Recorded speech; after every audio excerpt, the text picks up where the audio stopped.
many games y'all gonna win this fall? In what may be one of the most anticipated seasons in Oregon football history. Maybe that's going too far, but power rank the most anticipated Oregon seasons in history. Go. I think 2014 had all of the buzz and delivered. We knew that Mariota was really, really good. They'd been knocking on the door. I would say the next one would probably be the year after they lost to Auburn. So that would be like 2011. What was the year Harrington was on the cover of the video game? 03. Okay, I'd say that one's up there. Yeah. His Times Square billboard one? Yeah. So the 02, it was college football 03, so it might have been 02. So one of the most anticipated seasons in Oregon football history. The year where they had LaMichael James, and what's the other two running? DeAnthony Thomas and Kendrick Barner. Yeah. Yeah. No, that was coming out of the appearance, those 11-12 seasons after getting to the championship game, definitely had some buzz, but you got year one has more. Dang it, Tom. Don't rain on their parade. What were their national championship odds those years? Were they as strong as this year? Were you joining the Big Ten? Were you preseason top 4? Chip was out here saying it was the most anticipated. I wanted a power ranking. I wanted him to back it up. I don't want just empty words. I want to know that he's been digging into it. And he has been. He proved it. Yeah. And their win total's 10.5. Over -118, under -104 at FanDuel Sportsbook, where you can make every moment more. Bud, let's break it down schedule-wise. The Ducks are not free of challenges, but they can't play themselves, and they don't play Penn State, but they do play Ohio State and Michigan. How do you think it all shakes out? I'm over here. I said it when we were at Big Ten Media Day. I don't think that this conference, past the first couple teams, has quarterbacks that should scare these elite teams. And I think a lot of these upsets are sprung by good quarterback play. And I think they are playing, in many cases, downright bad quarterback play down the stretch of this schedule. I mean, Ohio State's pretty tough. They go to Michigan. Those are two of your really losables. I'm not real high on Wisconsin. And so I think Oregon's going to be double digits in that game, even in Madison. And I think they are well over that in all of their remaining games as well, including 20 plus in most. So I think they go 11-1 or 12-0.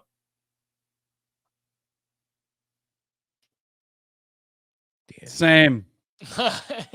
I'm on, for a lot of the same reasons that Bud just gave. I was going to give the one conversation we had when we were in Indy was how top heavy it is with those 4 teams and how there's this gap. So you look at where the losses come from.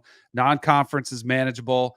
I think the Oregon State game is a trap game. Going to Corvallis is going to be, it's going to be their Super Bowl, right? No conference, no more Pac-12. But I still think they have enough talent to pretty much overwhelm a team with a new coach and lost a lot of talent. I mean, they're going to be a 3 touchdown favorite in that game potentially. I mean, they should be able to handle them. I mean, they might be 24.5. Yeah, I mean, they should be 30. Yeah, so they'll be heavy favorites in that one, even though it is a rivalry game. The Michigan game, probably in Ann Arbor, is the one that concerns you. But I had them beating Ohio State at home. And then even if I don't know, I think there's a chance they go 12-0. I'm bullish on this team. And I would say about Dillon Gabriel, because I do agree with you. I think he's perfect fit for this system. Very similar with what Bo Nix, skill set wise and what they're going to ask him to do. And I think he's going to execute the offense in a very similar fashion. We did have somebody ask what was Dan Lanning's signature win. And I would say it was 2 years ago against Utah at home, the year that Utah ended up winning the Pac-12 that season. But it is a question mark because hasn't beaten Washington. He's had, some opportunities where he's come up short, but I think those wins will come this year. I mean, what's Ryan Day's signature win? Right. He beat Notre Dame in South Bend. And he wants to know. I'd like to know where Lou Holtz is right now. Sheesh. I'm also on the over, but you guys have gone over all the positives, so I will take a different breath here, and I will point out some concerns. We've talked about Dillon Gabriel and his durability in previous years. There is a chance that if he gets hurt, what happens to this season? They have Dante Moore behind him. is Dante Moore ready to take over the starting role? We saw he struggled a little bit at UCLA. We have talked a lot about Oregon's offensive line. They're getting a bit nicked up. I don't know if you guys have been paying attention. They've been lost a couple of guys. Glad you not win like here. for the season, but yeah, they're dealing with some stuff that could have an impact. Another thing is they've got their first, they've got their 3 non-con games before their bye. But then after the bye, they're playing 8 straight games without a week off. Injuries at that point could be a problem.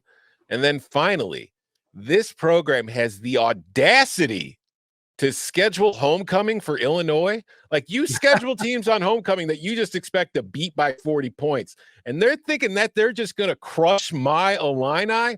Man, that's some nerve, Penn Lanning. I will never forgive you for that, especially because it's the week before you go on the road to Michigan. So talk about a trap game, just Illinois homecoming between 2 roadies. Oh, I'm taking the Illini on the spread that week, boys. Maybe a money line sprinkle. But no, I do think overall you look at this schedule in a vacuum, it's Ohio State and Michigan games. And as long as they win one of those, they're going to finish over in all likelihood. Over. Let's go. I'm going to pick up the baton where Tom dropped it. The game at the end of that 8-game run is at Wisconsin. Now, Wisconsin is a team with a lot of question marks, but if you play out the Tyler Van Dyke hits, the offense is humming, the defense is really good. If you play all of that out where they are running at peak efficiency, then playing in Camp Randall as the 8th game in a row in the middle of November could be dicey. I'm over. Again, I'm over on this one, but that you're Illinois at home, then at Michigan, then Maryland at home, then get back on a plane, go back to Madison, ping pong, at the very end of that run, maybe. But ultimately, having to call it one way or the other, I've got Oregon beating Ohio State, losing to Michigan. It is 2 games. You split it up. I'd absolutely see an 11-1. And the way that I sort of imagine the Big Ten title game is they're going to play a classic on October 12th, and then we'll get a rematch on December 7th in Indianapolis in the Big Ten title game to decide who gets a bye in the college football playoff. So I am also on the over. Did you mention Wisconsin coming off a bye that week too? Oh, Yeah, they are. They're going to need it because they play Penn State, Iowa back-to-back before that. Yeah. Man, Big Ten's a meat grinder. That's right. Enough people are not talking about how, it's just different having to go through a Big Ten schedule week to week. You know why the offenses move so slow in the Big Ten? Because they have to pace themselves, guys. Like, when you deal with this meat grinder week in and week out, you can't be going 100 plays a game. You're not going to survive the season. You got to take your time and conserve yourself for late when it matters. You got to store body fat for when the cold winter comes. Wait, has Illinois been scheduled twice For homecoming? Yeah. Are they everyone's homecoming? And one of the teams that scheduled Illinois for homecoming lost their last home game to Illinois. I might add, Penn State.